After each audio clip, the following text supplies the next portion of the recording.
In today's lesson, we're going to look at nonlinear function and more specific the graph of a quadratic function. From your previous classes, you should know that the general form of a quadratic function is y is equals to ax squared plus bx plus c. Now, if you look here, we have some general forms stated. The first one is f is such that x is mapped onto ax squared plus bx plus c, or you have f of x is equals to ax squared plus bx plus c, or y is equals to ax squared plus bx plus c, or xy is such that y is equals to ax squared plus bx plus c. Now all of these are forms of writing the function to say y is equals to ax squared plus bx plus c. So whether you're given it this way, or the f of x, or this one, it all goes back to saying that y is equals to ax squared plus bx plus c, where a is the coefficient of x squared, so a would be the number that comes in front of x squared, b is the coefficient of x, that would be the number that comes in front of the x, c is the constant, and the y-intercept, well, this is a number by itself.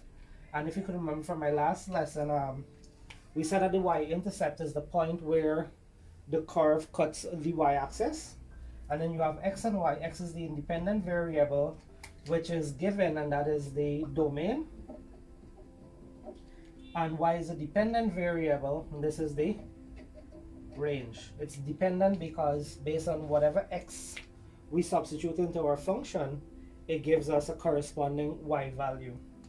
Where a, b, and c are real numbers, that is a, b, c are elements of R. The R is used to represent the set of numbers that are real. When plotting a quadratic, we would usually get a curve. You remember, it's non-linear, so it's no longer a straight line, right? So when you're plotting a quadratic, you would get a curve, whereas in linear functions, you would get a straight line. Now, there are two scenarios that we usually get when we're plotting quadratics, and that is when you have a positive ax squared term and when you have a negative ax squared term. So when you have a positive ax squared term, remember, when you're positive, you're always happy, right? So our graph would always be happy. It would be a smile. We usually say a smiling graph. So this way it's a smile. And when you have a positive ax term, you usually get a minimum graph.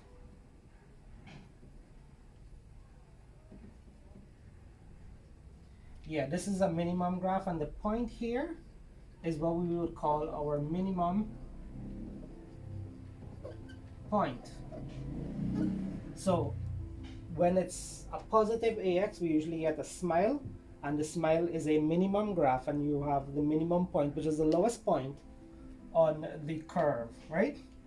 And when you have a negative ax, now remember, you're negative, that means you're sad. It's going to be a frown, means it's coming this way. So this is a maximum graph,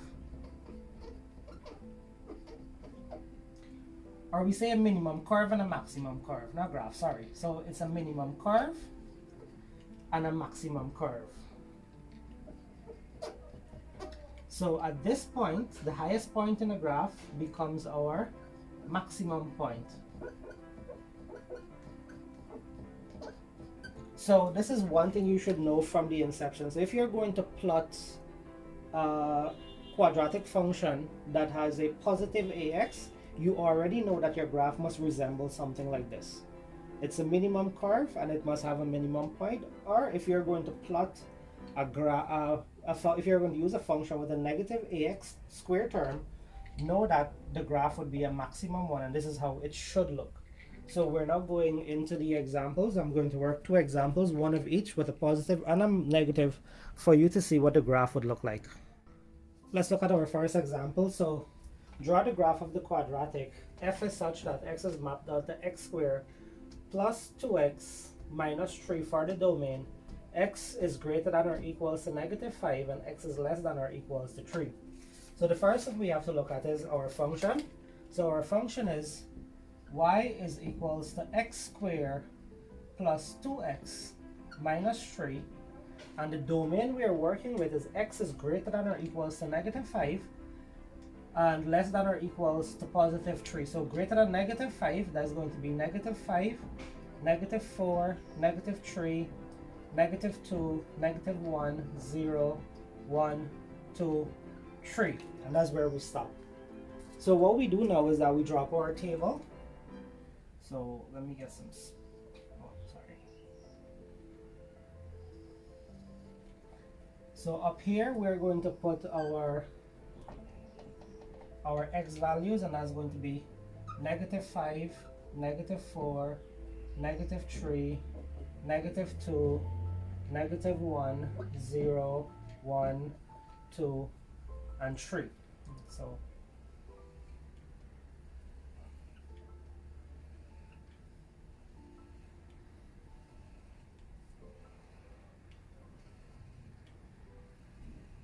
now what we have to do is to break our function into terms. So the first term we have is x squared.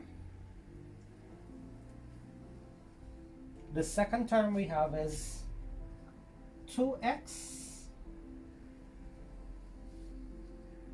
And my third term is -3. So let me extend these.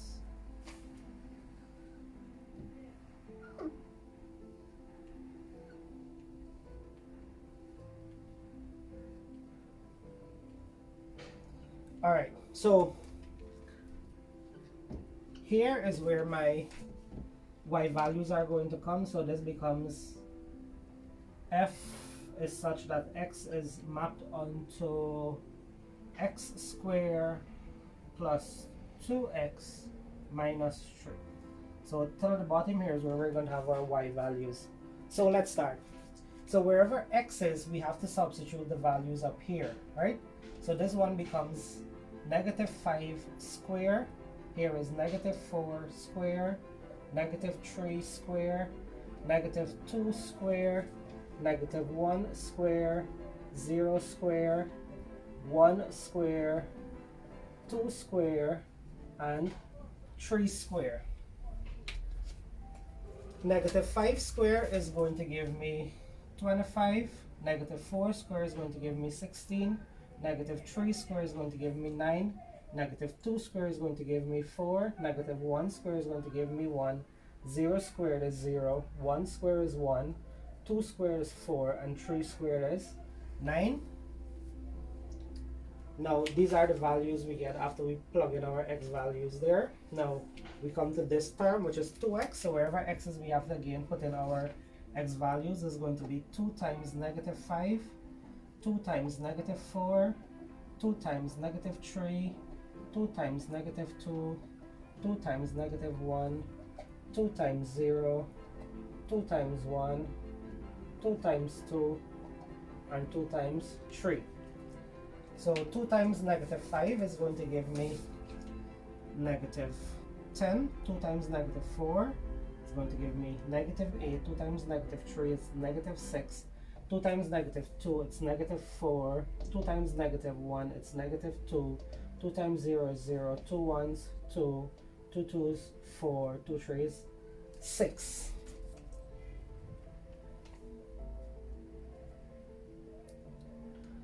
And in this row, we don't have any x. We just have our constant. So this is -3. So this -3 goes straight through. So here it's -3, -3, -3.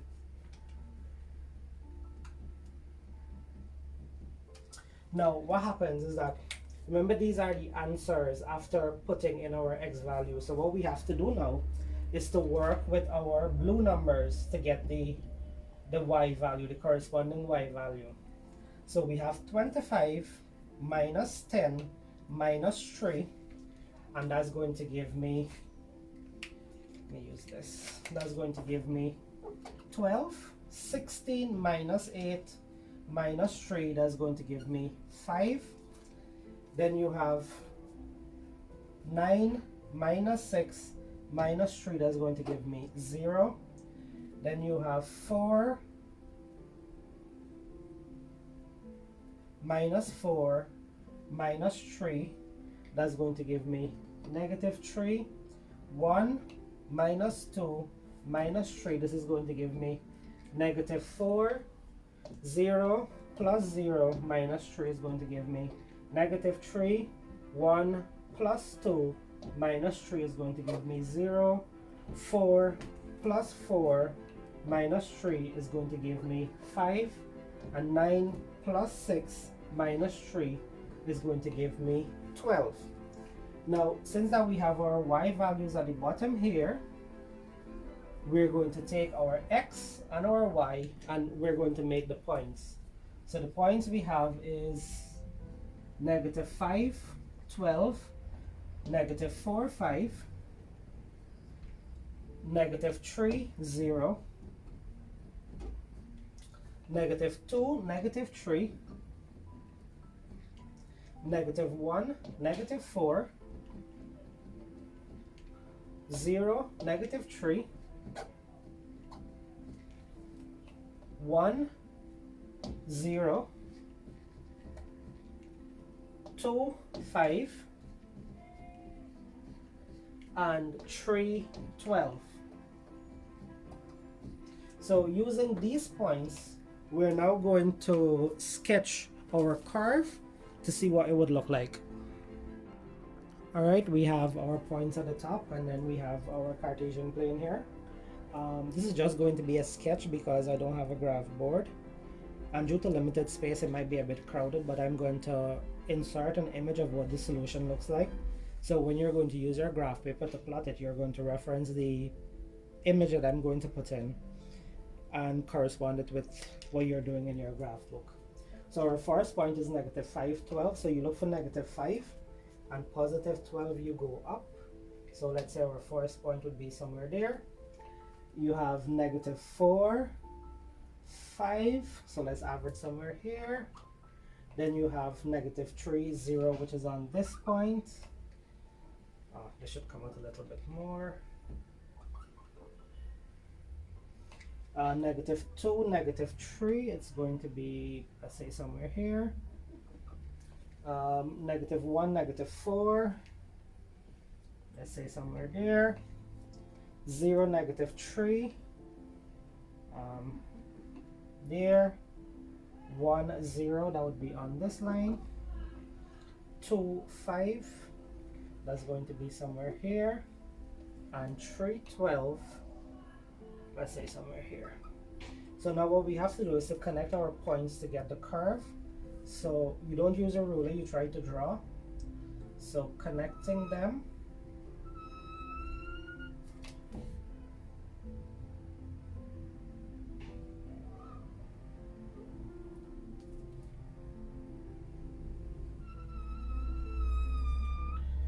And there you have it. That's the curve for the function f is such that x is mapped onto x squared plus 2x minus 3.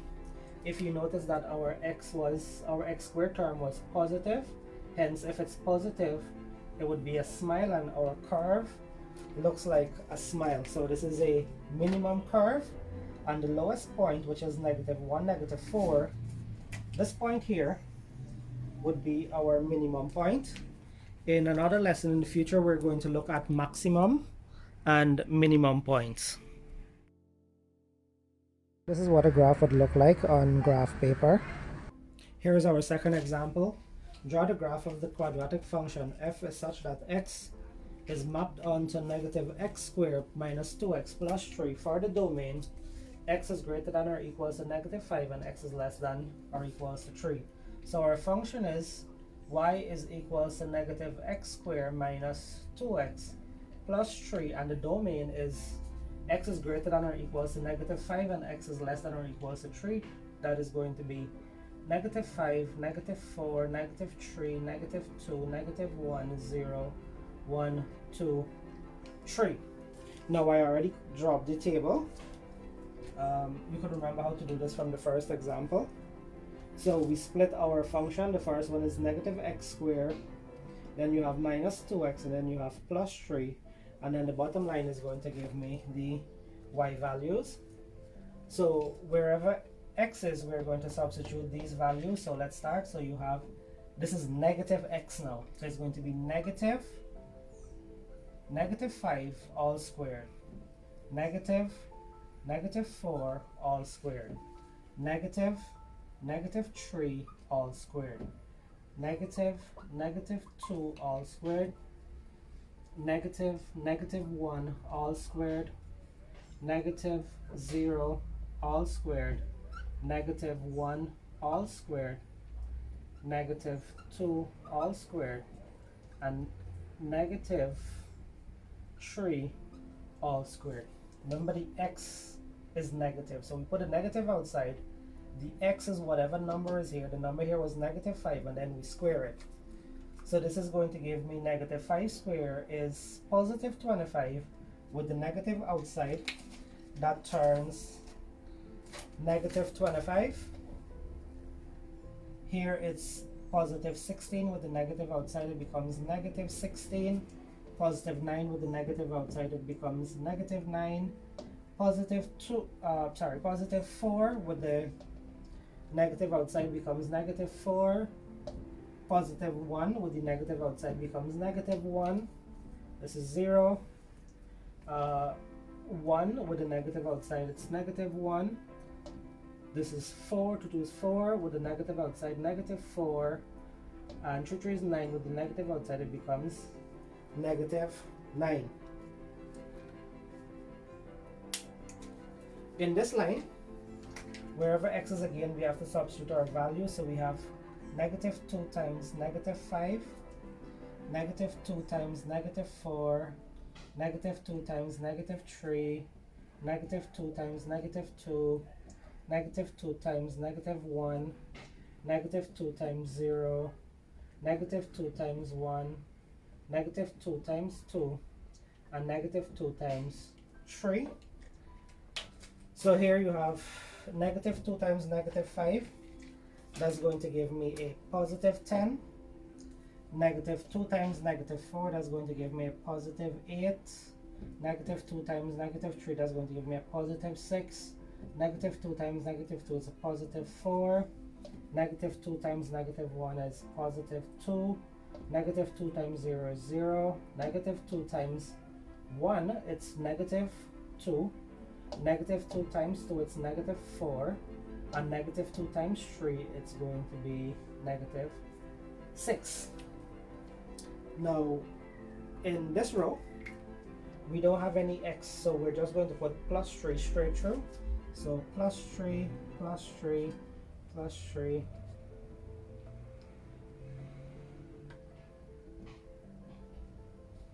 Good. So now let's use our blue numbers and find what would be our y values. So the first one is negative 25 plus 10 plus 3. That's going to give me negative 12. Negative 16 plus 8 plus 3, that's going to give me negative 5. Negative 9 plus 6 plus 3 is going to give me 0. Negative 4 plus 4 plus 3 is going to give me 3. Negative 1 plus 2 plus 3 is going to give me 4. 0 plus 0 plus 3 is going to give me 3. Negative 1 minus 2 plus 3 is going to give me 0. Negative 4 minus 4 plus 3 is going to give me negative 5. Negative 9 minus 6 plus 3 is going to give me negative 12.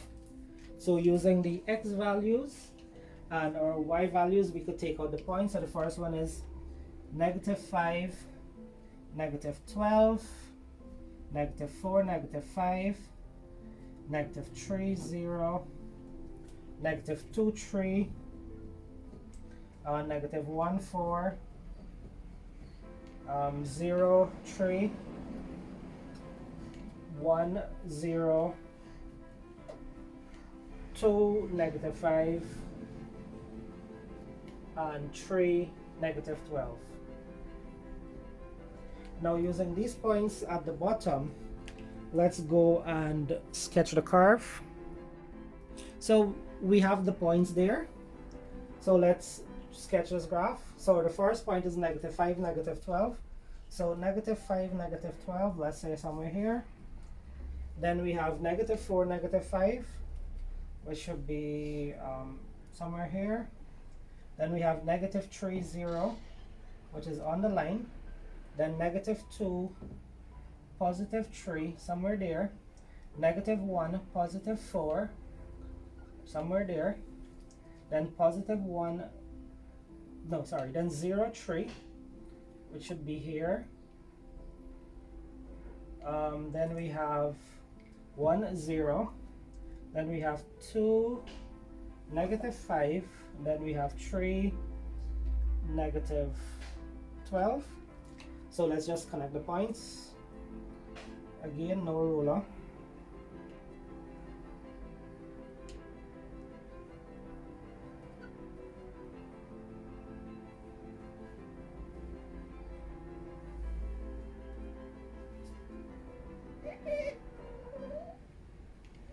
And this is what the curve would look like for the function f is such that x is mapped onto minus x squared minus 2x plus 3. Remember what I said when it's negative? So we had a negative x squared. So when it's negative, it's a frown. So our curve would usually look like that. So I'm going to insert the image of what this would look like on a graph paper. So when you're plotting it, you could use the graph paper as the solution on the graph paper as reference. This is what a graph would look like on graph paper. Okay, in today's lesson we looked at a nonlinear function and the graph of a quadratic function. Remember, the general form of a quadratic is y is equals to ax squared plus bx plus c. Remember that c is the y-intercept. Y-intercept is the point where the curve would cut the y-axis. I actually forgot to show you this part on the graph, but go back to the two examples and just check, see if the number that you have here at the end is indeed the point where our curve cuts the y-axis. You remember when you have a positive ax, remember it's a happy, so the graph would generally look like this, and this would be a minimum curve. But when you have a negative ax, it's a sad, so it's a frown, upside down smile, and that would usually be a maximum curve. A positive ax would give me a minimum value, and a negative ax squared would give me a maximum value.